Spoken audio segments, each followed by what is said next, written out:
2023년 7월 13일 오늘의 말씀 시작하겠습니다.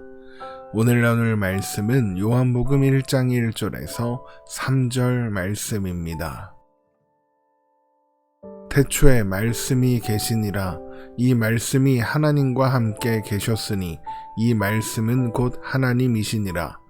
그가 태초에 하나님과 함께 계셨고 만물이 그로 말미암아 지은 바 되었으니 지은 것이 하나도 그가 없이는 된 것이 없느니라. 아멘.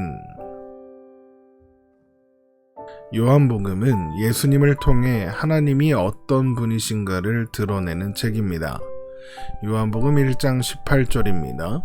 본래 하나님을 본 사람이 없으되 아버지 품속에 있는 독생하신 하나님이 나타내셨느니라. 하나님을 직접 본 사람은 아무도 없습니다. 그런데 이 말은 아무도 하나님을 충분히 이해할 수 있을 만큼 설명하거나 묘사할 수 없다는 뜻이기도 합니다. 그래서 하나님은 예수 그리스도를 이 땅에 보내셔서 우리에게 하나님을 드러내 보이십니다.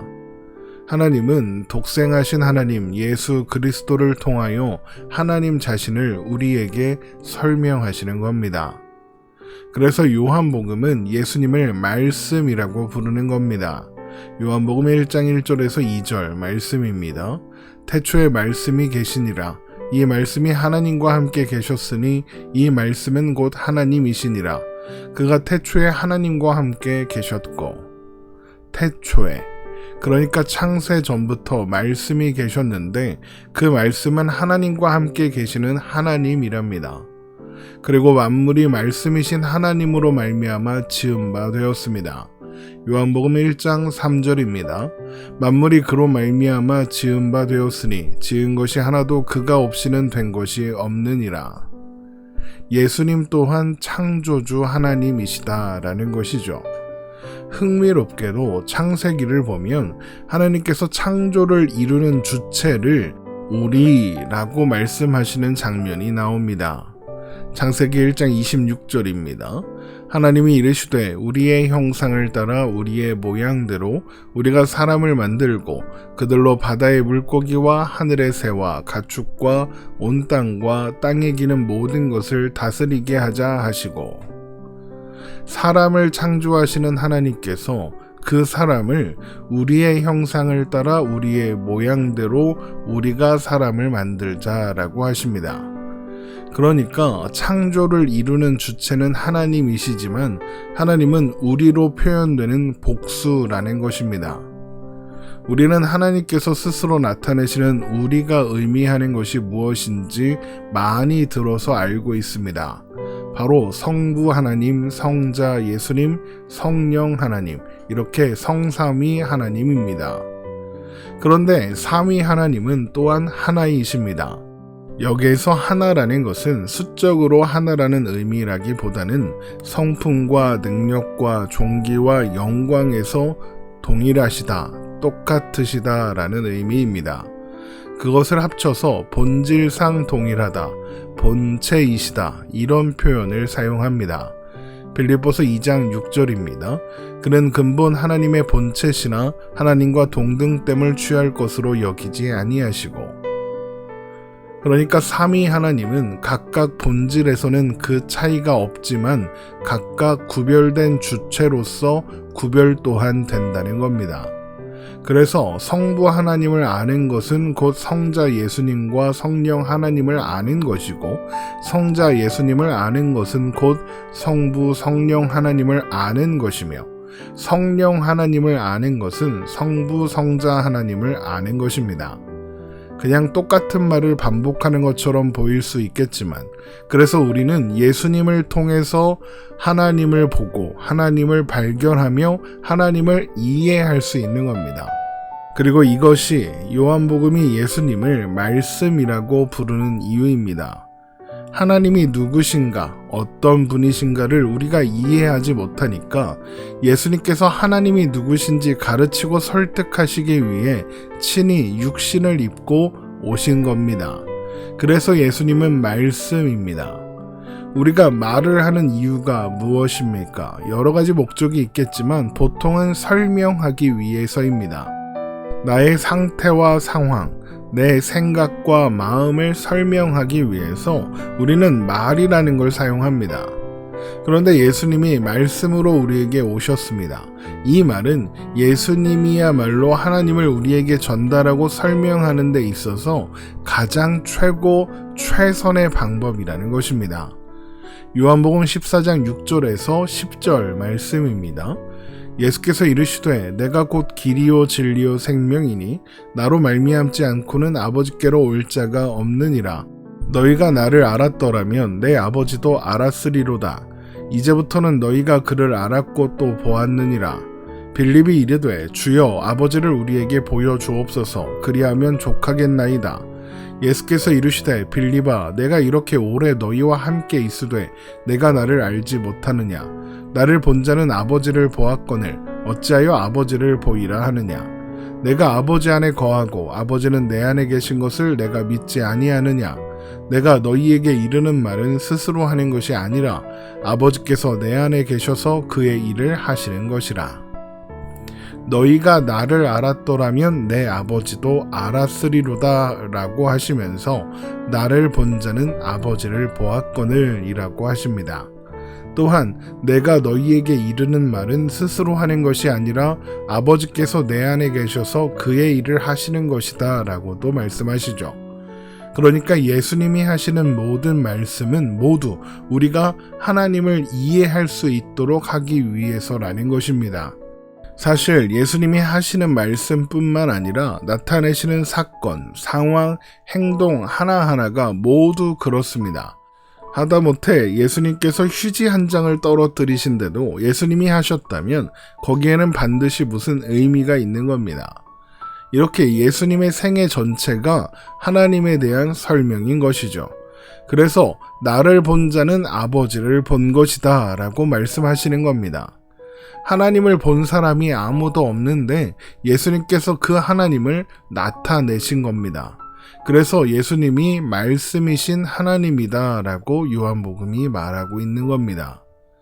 그래서 우리는 예수님을 통해 하나님을 보고 만나며 하나님이 어떤 분이신가를 알게 됩니다. 간음하여 잡혀온 여인을 주님께서 용서하십니다. 배고픈 사람들을 먹이시고 병든 자를 고치시며 귀신을 내쫓으십니다. 그들을 보시며 불쌍히 여기십니다. 마태복음 9장 35절에서 36절입니다. 예수께서 모든 도시와 마을에 두루 다니사 그들의 회당에서 가르치시며 천국 복음을 전파하시며 모든 병과 모든 약한 것을 고치시니라. 무리를 보시고 불쌍히 여기시니 이는 그들이 목자 없는 양같이 고생하며 기진함이라. 예수님이 이런 마음을 느끼셨다는 건 그게 곧 누구의 마음이라는 것이겠습니까? 그게 곧 하나님의 마음이라는 겁니다. 그래서 복음서를 읽으면서 하나님을 발견하지 못한다. 그렇다면 복음서를 읽지 않은 것과 같다고 할 수 있을 정도입니다. 그런데 그렇게 말씀으로 우리에게 오신 예수님께서 놀라운 말씀을 한 가지 하십니다. 요한복음 17장 15절에서 19절 말씀입니다. 내가 비옵는 것은 그들을 세상에서 데려가시기를 위함이 아니요 다만 악에 빠지지 않게 보존하시기를 위함이니이다. 내가 세상에 속하지 아니함같이 그들도 세상에 속하지 아니하여 싸움나이다. 그들을 진리로 거룩하게 하옵소서. 아버지의 말씀은 진리니이다. 아버지께서 나를 세상에 보내신 것 같이 나도 그들을 세상에 보내었고 또 그들을 위하여 내가 나를 거룩하게 하오니 이는 그들도 진리로 거룩함을 얻게 하려 함이니이다. 하나님께서 하나님을 알리시고 설명하기 위해 예수님을 보내신 것처럼 예수님께서 우리를 세상에 보내신답니다. 이 말은 2023년 오늘을 살아가는 우리가 살아가고 있는 이 세상 속에 존재하는 말씀이라는 겁니다. 예수님께서 말씀으로 오셔서 우리로 하나님을 알게 하시고 그분의 자녀로 부르셨습니다. 말로만 하신 것이 아니라 하나님을 드러내는 삶을 사셔서 그렇게 하셨습니다. 그런 주님께서 이제 우리를 세상에 보내십니다. 그렇다면 우리가 받은 부르심 또한 말로만이 아니라 삶을 통해 드러나는 부르심이어야 하지 않겠습니까? 그래서 예수님은 우리를 세상의 빛이다 라고 말씀하신 겁니다. 마태복음 5장 14절에서 16절 말씀입니다. 너희는 세상의 빛이라. 산 위에 있는 동네가 숨겨지지 못할 것이요 사람이 등불을 켜서 말 아래 두지 아니하고 등경 위에 두나니 이러므로 집안 모든 사람에게 비치느니라. 이같이 너희 빛이 사람 앞에 비치게 하여 그들로 너희 착한 행실을 보고 하늘에 계신 너희 아버지께 영광을 돌리게 하라. 하나님께서 우리를 말씀으로 세상에 보내십니다. 그래서 하나님을 설명하고 예수님을 설명하기로 하셨습니다. 그러면 우리는 우리의 삶을 통해 예수님을 설명해야 하는 겁니다. 그리고 주님은 그것이 우리의 착한 행실이라고 하십니다. 그렇다면 예수님을 설명하는 우리의 착한 행실이란 무엇일까요? 바로 사랑입니다. 요한일서 4장 12절입니다. 어느 때나 하나님을 본 사람이 없으되 만일 우리가 서로 사랑하면 하나님이 우리 안에 거하시고 그의 사랑이 우리 안에 온전히 이루어지느니라. 하나님을 본 사람이 없지만 우리가 서로 사랑하면 하나님이 우리 안에 거하시고 그 사랑이 우리 안에 온전히 이루어집니다. 우리를 통해 세상이 하나님을 보게 된다는 거죠. 그렇게 우리는 사랑함으로써 그리스도의 편지로 세상에 전달되고 고린도후서 3장 3절입니다. 너희는 우리로 말미암아 나타난 그리스도의 편지니 이는 먹으로 쓴 것이 아니요 오직 살아계신 하나님의 영으로 쓴 것이며 또 돌판에 쓴 것이 아니요 오직 육의 마음판에 쓴 것이라. 또 그리스도의 향기로 세상에 퍼집니다. 고린도후서 2장 15절입니다. 우리는 구원받는 자들에게나 망하는 자들에게나 하나님 앞에서 그리스도의 향기니. 놀랍지 않습니까? 우리의 존재가 이렇게나 귀한 존재라니요. 물론 우리는 우리의 삶을 통해 그런 일을 하고 있는지, 나아가서 할 수 있는지, 또한 우리의 존재가 과연 그런 존재인지 늘 의구심이 들 겁니다.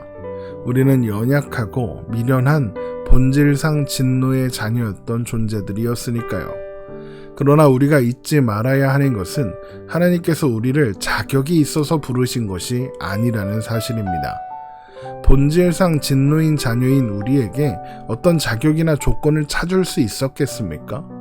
그런데 하나님께서 그런 우리를 택하시고 부르셔서 예수님을 통해 하나님을 설명하사 우리로 하나님의 자녀가 되게 하셨습니다. 그리고 거룩하게 하십니다. 그리고 보내시는 겁니다. 요한복음 17장 19절입니다. 또 그들을 위하여 내가 나를 거룩하게 하오니 이는 그들도 진리로 거룩함을 얻게 하려 함이니이다.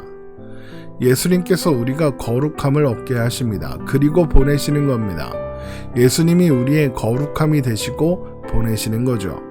예수님이 계신 곳에 하나님이 언제나 계셨던 것처럼 우리가 있는 곳에 예수님께서 언제나 함께 계시는 겁니다.